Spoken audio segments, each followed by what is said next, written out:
still there. Praise the name of the Lord. And what do I want to say? Ya kwamba hii shimo ambaye pahali shimba zilikuwa zimefungiwa, neno inasema ya kwamba iliweko jiwe juu yake, so that ikaweko muhuri, kusiwe mtu yoyote atakuja kutoa hiyo jiwe katika mlango, so that they make sure that Daniel has been crushed to death. But I want to tell you, Mungu hakufanya huyu, hakukubali. Praise the name of the Lord. God did not allow such things to happen.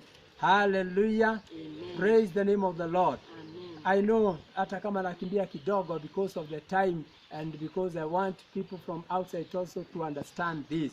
Praise the name of the Lord. Amen. So, hata kama jiwe liliweko, unajua hata wakati Yesu alipotolewa katika msalabani na kupelekwa katika kaburi, neno linasema ya kwamba kuna jiwe kubwa sana ilifingirizwa katika lile kaburi, so that kusiwe mtu atakaye kuja kuitoa. But this one did not stop Jesus from resurrecting. Praise the name of the Lord. That means haijalishi chochote ambayo imekufunika, haijalishi chochote ambayo umewekelewa, the angel of God shall come and roll it away. The way he did it during the time of Mary, Salome and Mary Magdalene. Wakati walipokuwa wanaenda kumpaka mwili wa Yesu mafuta, Biblia inasema ya kwamba walipotazama juu, jiwe lilifingirizwa na malaika. Amen. Walikuta jiwe limefingirizwa. Ninakuombea ya kwamba jiwe ambayo umewekewa na magonjwa, jiwe ambayo umewekewa na kufinyiliwa, malaika wa Mungu alifingirishe. Praise the name of the Lord. Amen. Hallelujah. Amen. And verses number 18, what does it say? 18 says, then the king returned to his place and spent the night without eating, and spent the night without eating and without any entertainment being brought to him, and he could not sleep.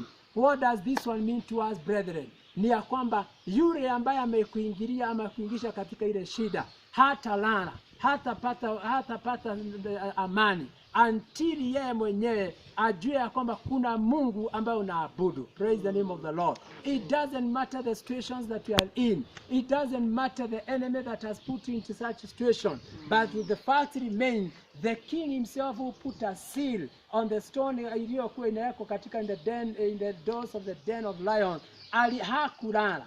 He was not entertained. He did not even eat. Praise the name of the Lord. Amen. And early in the morning, the Bible says that at first light of dawn in 19, the king got up and hurried to the lion's den. Aliamuka mapema kwa sababu hakulala. Kwa hivyo hakupata usingizi, kwa sababu kuna mtu wa Mungu. Daniel was there, a prayerful person. I'm talking about the power in prayer, a power in the prayer. Praise the name of the Lord. Hii nguvu ya maombezi inafunga mdomo za simba, inafunga midomo ya magonjwa, inafunga midomo ya kila aina ya vita ambaye inakuinukia. Sasa huyu mfalme akaamuka asubuhi, akakimbia kwenye mlango na akaitana, Daniel, Daniel, servants of the living God. Wakati huu akatambua Daniel was a servant of the living God. May your enemies understand today that you are a servant of the most high living God. That you are a servant to the right person. Praise the name of the Lord. And then the Bible says, Daniel answered, O king, live forever. My God sent his angels and shut the mouths of the lion. They have not hurt me, because I was found innocent in his sight. Nor have I done any wrong before you, king. Praise the name of the Lord. Hii ni mambo mazuri sana.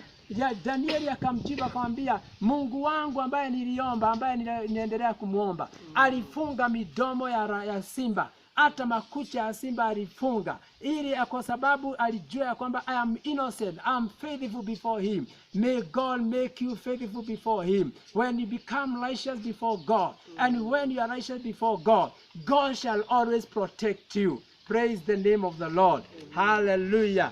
Mungu atakuzuilia kutokana na kila magonjwa na kila adui. Na ndiposa tukasema katika Exodus 23 kuendelea, 20 kuendelea, ya kwamba unapotii Mungu na unapotii sauti ya Mungu, the commands of God, Mungu atakuwa adui wa maadui zako.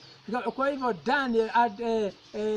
Daniel kwa sababu alikuwa rafiki wa Mungu, alitii sheria za Mungu, ama yale maadui zake simba waliotupwa ndani ili wamkule wamtafune, wakawa ni adui wa Mungu na hawangeweza kumpiga ama kumtafuna Danieli. Praise the name of the Lord. And verses number 24, the Bible says, and the king commanded the men who had falsely accused Daniel to be brought in and thrown into into the lion den, along with their wives and their children.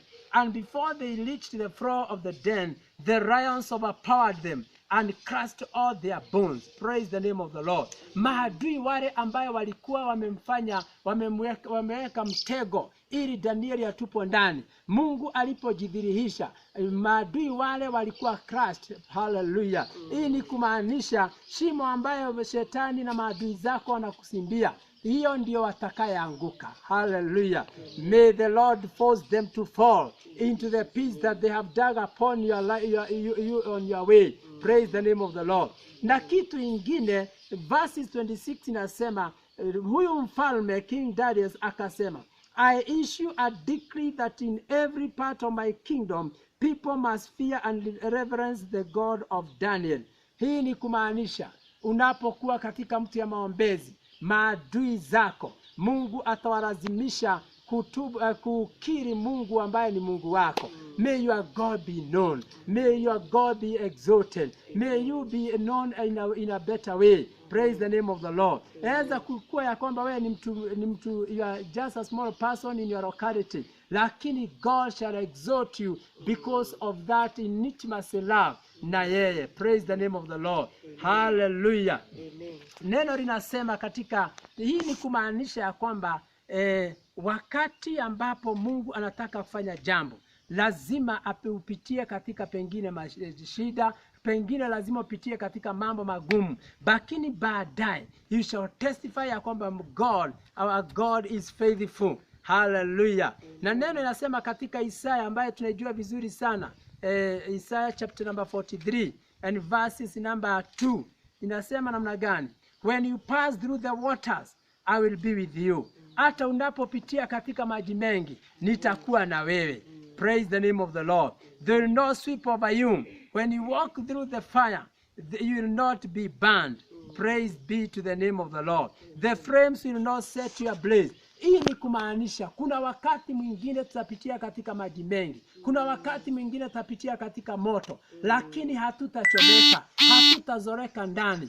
God will send his angels to get hold of you. Hallelujah. And as I come to the end, I mean ya kwamba when you are prayerful, God shall protect you. God will not leave you forever in that situation that you are passing through. Lazima utatoka katika hiyo shida, na unapotoka Mungu atajitukuza. Hallelujah.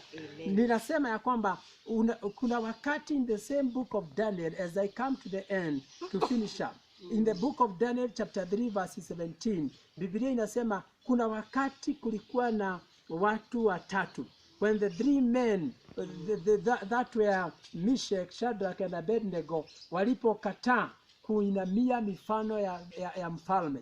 Bwana asifiwe. Walikataa na wakasema, walipoulizwa wakasema, hata kama Mungu wetu ambaye tunaabudu hata tuokoa, lakini ijulikane ya kwamba sisi hatutainamia sanamu hizo. Amen. Hata kama hata tuokoa. Please brethren, do not compromise.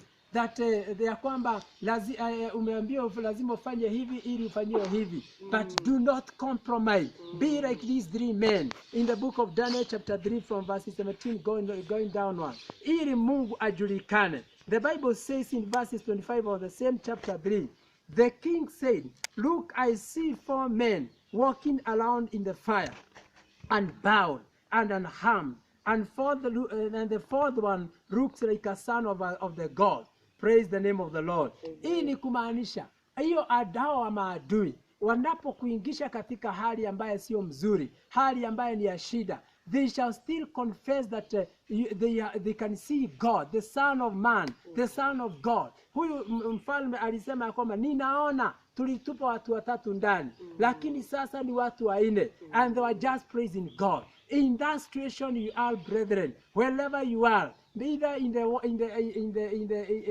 outside of the country, wherever you are, my prayer is that Mungu akutumie maraika. The Bible says in Psalms 91, ya kwamba God shall command angels to take guard upon you. May the Lord take command angels, maraika, sio maraika moja, take guard surrounding you. Praise the name of the Lord. And the Bible says in that chapter 3 of Daniel, the verses that he says, the king promoted Meshach, Shadrach, and Abednego. Hii ni kumaanisha, in every promotion, there must be a test. Praise the name of the Lord. When you are being tested, please do not waver in any side. Praise the name of the Lord. May you stand firm against every tribulation, against every issue that may be facing you, so that God may promote you. Praise the name of the Lord. May the Lord bless you so much. May the Lord see you through. May the Lord promote you. Even in such a situation like this, Mungu akuokoe. Mungu awakoe wale ambao wanaotutazama, kanisa la TLV, kanisa la BVC, kanisa yote ya mwili wa Kristo, na popote dunia mzima. Mungu awaokoe. Mungu awakoe katika hii jangwa. We now pray that may the Lord stand with you. May the angels of God be commanded to take guard of you in the name of Jesus. And that is the sermon of today. May we now stand so that we may pray. Amen. Nguvu, nguvu, nguvu ya ajabu. Haleluya, mwa Yesu Kristo. Imo nguvu, nguvu, nguvu ya Yesu. Msalabani mwa Yesu, there is power, wonder-working power in the blood of the Lord Jesus. There is power, wonder-working power in the precious blood of the Lord. Let's pray. Mighty and everlasting Father, in the name of Jesus, Amen. We want to thank you because of those that has listened to your servant, O God. Amen. May you put in them the power of prayer in their life, Amen. so that, dear Father, you shall remember them. Their prayers shall not be in vain in the name of Jesus. Asanti kwa sababu ya wema na fadhili zako Baba wa rehema. Tuombea mtazamaji, tuombea yote ambaye anatusikia, wote ambaye yumo pamoja nasi hapa.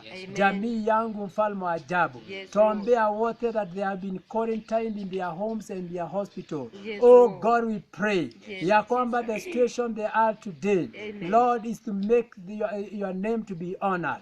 Katika jina la Yesu, tunawachilia nguvu za uponyaji katika mahospitali. By hao watu mfalme wamekuwa quarantined there. Some have been admitted in the hospital.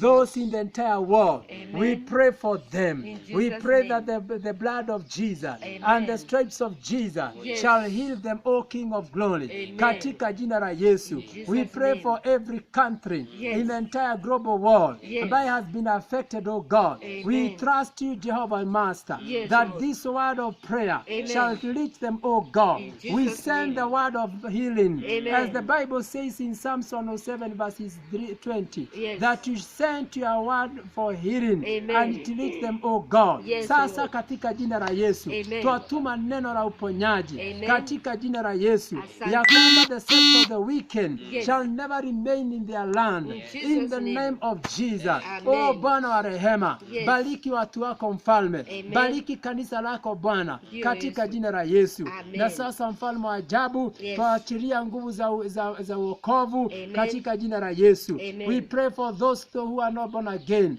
May the grace of salvation be upon them In Jesus' katika name. jina la Yesu, Amen. ili wakuweze kukutumikia Bwana na Amen. kuokolewa na wewe. Ndio Na ni Yesu. katika jina la Yesu tumeomba hata tumeamini. Amen. Amen. Amen. So may the Lord bless you so much. You are blessed. May you stay at home so that may the Lord take care of you. Amen. Amen. God bless you so much. Amen.